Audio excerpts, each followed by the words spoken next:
So first time IVF success రావాలంటే tips చూద్దాం. I'm doctor Neeraja, fertility specialist from Hyderabad. So IVF కంటే ICSI preferable. So ఇది ల్యాబ్లో మనం ఐవీఎఫ్ ఇక్సీ అనేది ఉంటాయండి.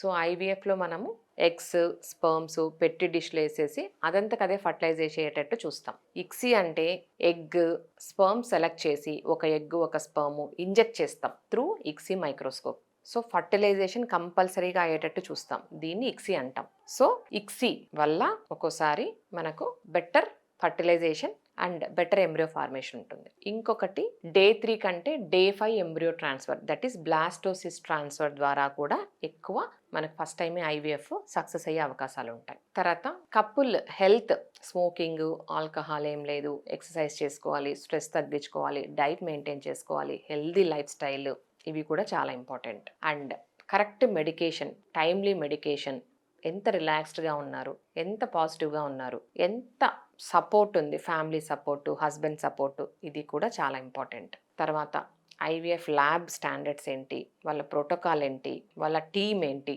దాన్ని బట్టి కూడా మనకు ఫస్ట్ టైం ఐవీఎఫ్ సక్సెస్ అయ్యే అవకాశాలు ఉంటాయి. ఇంకొకటి డైట్, మెయిన్ అనిమల్ ఫుడ్ తగ్గించుకొని ఎక్కువ fruits, vegetables, eggs, cheese, olive oil, yogurt, whole grains అంటాం, అంటే బార్లీ, క్వినోవా, బ్రౌన్ రైస్, ఇవన్నీ ఎక్కువ తీసుకోవాలి. ఫైబర్ రిచ్ డైట్ తీసుకోవాలి. అండ్ సీ ఫుడ్, ఫిష్, అవన్నీ వన్స్ ఏ వీక్ కానీ ట్వైస్ ఏ వీక్ కానీ తీసుకోవాలి. ఎంబ్రియో ట్రాన్స్ఫర్ ముందు యుట్రైన్ క్యావిటీ ఎవాల్యుయేట్ చేసుకోవడం, హిస్ట్రోస్కోపీ కానివ్వండి, ఎస్ఎస్జి ఆర్ హెచ్ఎస్జి.